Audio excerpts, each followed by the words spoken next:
Passer après une harpiste, je vais vous parler de mon vieux cheval, qui est de la santé et de la prévention.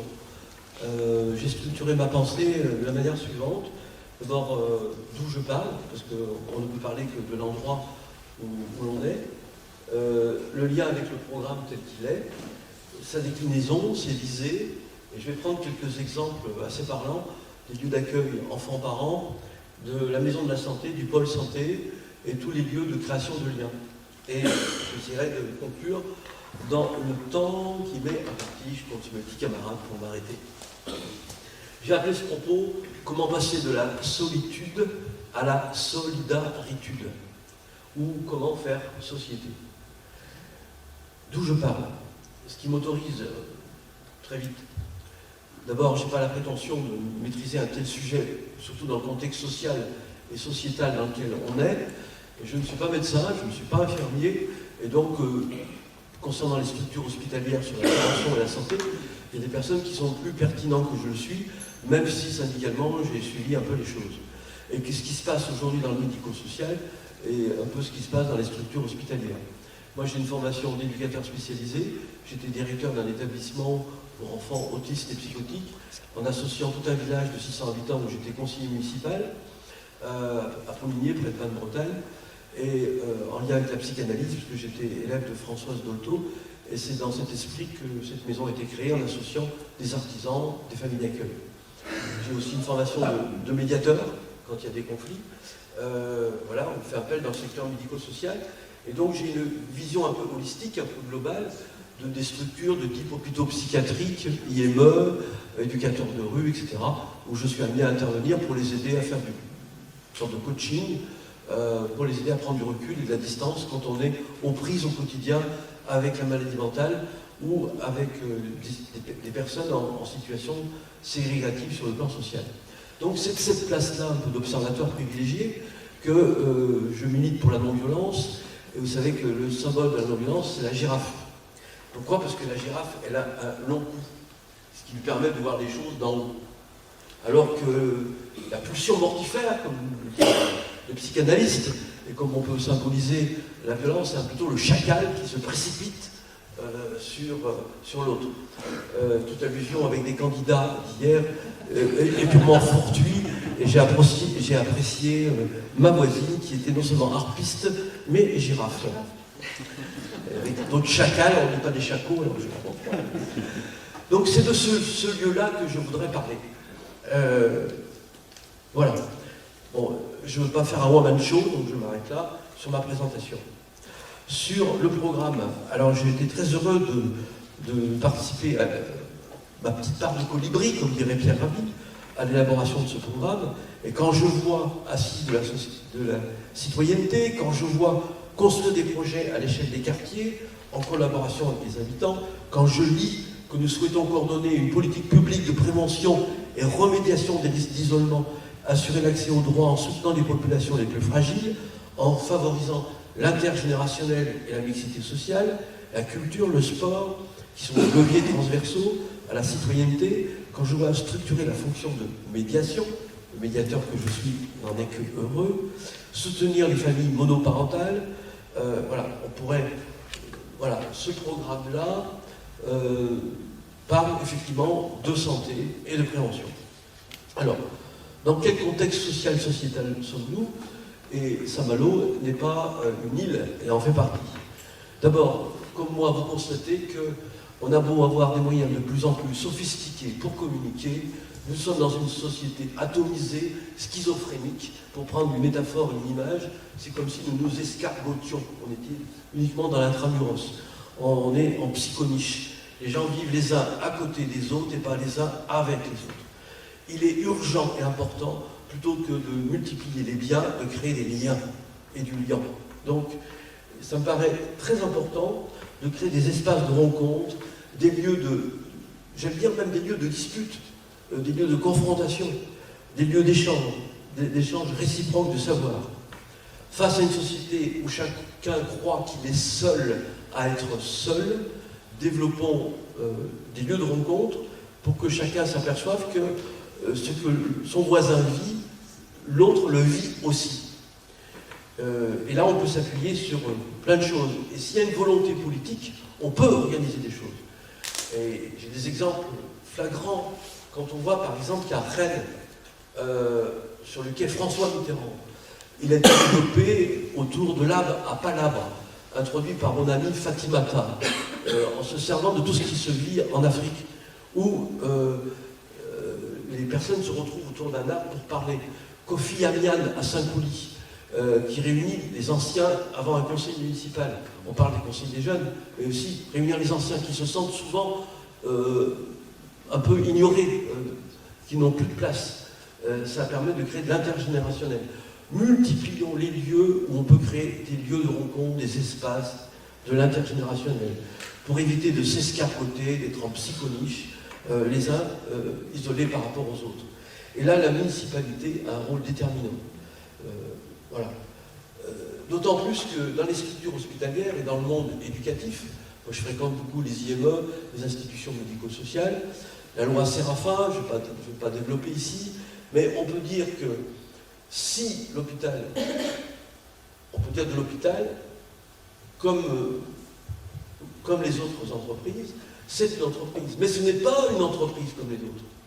Et on ne peut pas gérer une usine de pâte plus cru quand on gère la pâte humaine. Et on ne peut pas faire des comparaisons entre le domaine de l'économie pure économique quand il s'agit de l'humain. Donc, je pense qu'une municipalité a un rôle de fédérer, mutualiser, structurer, coordonner, stimuler, éveiller, impulser. Alors, ça peut prendre différentes formes. Et là, il y a des tas de questions qui se posent. Le soutien dans la relation parent-enfant, l'offre insuffisante en garderie, la nécessité de fonctionner en prenant en compte les horaires décalés des parents qui travaillent. Des fois, les structures ne sont pas adaptées. Le soutien dans la relation parent-enfant, l'existence de familles monoparentales, l'aide maternelle en crèche insuffisante, 136 demandes en attente aujourd'hui, les maisons de santé à développer, la médecine de ville insuffisante, il faut 3 ou 4 mois pour avoir rendez-vous aujourd'hui chez un ophtalmo ou un dermato. Il y a même des personnes qui vont à Rennes. Il faut donc diversifier ces offres, créer de l'intergénérationnel. Sur cette déclinaison-là, pour être concret, comme j'ai peu de temps, je vais prendre 2 exemples. Le premier, auquel je participe, c'est l'association Tricotin. L'association Tricotin, c'est une association d'accueil parents-enfants. C'est une association qui est dans le domaine de l'économie sociale et solidaire, qui est notre éthique, notre philosophie. Elle a été créée en 2016 et elle accueille des enfants et des parents de 0 à 6 ans. Elle est bâtie sur la même philosophie auquel j'avais participé quand je travaillais avec Françoise Dolto, des maisons vertes. Donc c'est un espace neutre, un espace d'écoute, un espace de parole, permettant de rompre l'isolement et de créer des liens entre toutes les familles, et particulièrement celles qui sont en situation de fragilité, et les accompagner sur des questions autour de la parentalité, du quotidien. Ça devient un lieu de prévention des premiers liens.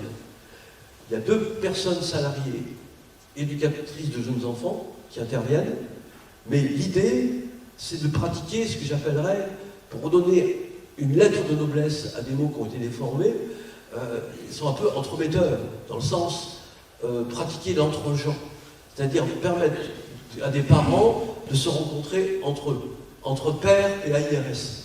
Une parole dite par des parents à un autre parent a plus de poids que lorsque c'est dit par un spécialiste. Donc ce sont des lieux de prévention des premiers liens, des nouveaux modes de garde de la petite enfance, qui favorisent ces liens entre pères et qui vont au-delà d'une halte de garderie classique. Et cela existe. Ça existe à Saint-Méloire-des-Eaux, ça existe à Beausset-sur-Mer, ça existe à Blériot, à Cancale, à Chéruel, à Pleurtuis, à Saint-Pierre-Mercamplais. Et ça n'existe pas à Saint-Malo. Ils l'ont fait. Nous le ferons. Ils l'ont fait. Pourquoi nous ne le ferions pas? Premier exemple. C'est aussi d'ailleurs important de parler de ce projet, puisque c'est une volonté d'accueillir la mixité entre enfants valides et ceux en situation de handicap, qui sont souvent ségrégés. Et ça peut faciliter leur insertion. Alors, on me demande de faire un peu plus vite, donc tu es... Donc c'est pas grave, je vais pas dire autrement, je vais te laisser continuer. C'est très bien dit par toi. Je réduis ce que je veux dire là. Je vais donner donc un autre exemple. Juste pour terminer, oui, il faut savoir que ce projet était soutenu par la CAF, par le conseil départemental et par les élus des différentes municipalités déjà nommées. Donc, créer une dynamique de territoire dans ce sens, pour que ce soit un espace de loisirs et que ce soit un lieu utilitaire dans le sens de ce que je viens de développer. Et ça, quelle vertu? Créer des liens sociaux, rompre l'isolement, avoir un espace de répit, déposer une émotion. Quand on a une émotion, il vaut mieux, quand on l'imprime, on déprime. Alors, il vaut mieux l'exprimer. Il ne faut pas la garder intramuros. Hein. Solidarité entre mamans, mettre les papas dans le coup, un espace de socialisation, des jeux en autonomie. Voilà, ça permet plein de choses. Là, les enfants peuvent s'exprimer et ce lien par enfant est d'autant plus vivant.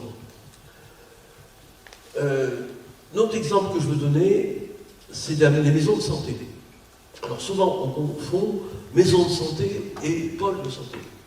Deux mots pour bien préciser l'un et l'autre. Une maison de santé, c'est un lieu pluridisciplinaire où peuvent intervenir différents corps de métier. Par exemple, un médecin, une infirmière, un orthophoniste, un psychomotricien, un psychologue, etc., etc.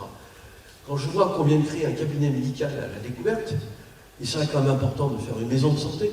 Quand les gens ont du mal à se déplacer, ils ont du mal à faire des démarches, quand il y a des problèmes de mobilité, des problèmes financiers, et là on trouverait une équipe pluridisciplinaire. Ça permet de pouvoir envisager sur un problème, fédérer, mutualiser, créer des maisons de santé dans des quartiers. Alors ça suppose une charte, un projet de santé, une action de santé publique, une prévention à l'éducation. Il y a un cahier des charges évidemment, et ça pourrait faire partie d'un projet pôle de santé qui s'exerce aussi hors les murs, qui n'est pas qu'un regroupement en un seul lieu. Et ça me permettrait, je pense, de pallier au fait que pour obtenir, comme je le disais tout à l'heure, un rendez-vous chez un ophtalmo ou un dermato, il faut, et je peux me tromper, vous savez aussi bien que moi, ou peut-être mieux, 4 à 5 mois. Il y a des personnes que je connais qui vont à Rennes parce qu'ils n'ont pas trouvé. Voilà, je pourrais multiplier les exemples, tous ces exemples pour dire être des créateurs de liens, donc passer de la solitude à la solidarité. Et je vais prendre 2 métaphores pour conclure. L'une, c'est l'arc-en-ciel, parce que l'arc-en-ciel est fait de plusieurs couleurs, et aussi parce que le miel est fait avec une sorte de fleurs. Et donc c'est en multipliant les exemples intergénérationnels, de mixité, en créant des lieux, des espaces, créant du lien et du liant, qu'on peut créer une économie sociale et solidaire, vivante, et qui permettra à chacun d'être un sujet à part entière de sa vie, pour passer de cette solitude à la solidarité. Parce que seul, on va plus vite, mais ensemble, on va plus loin.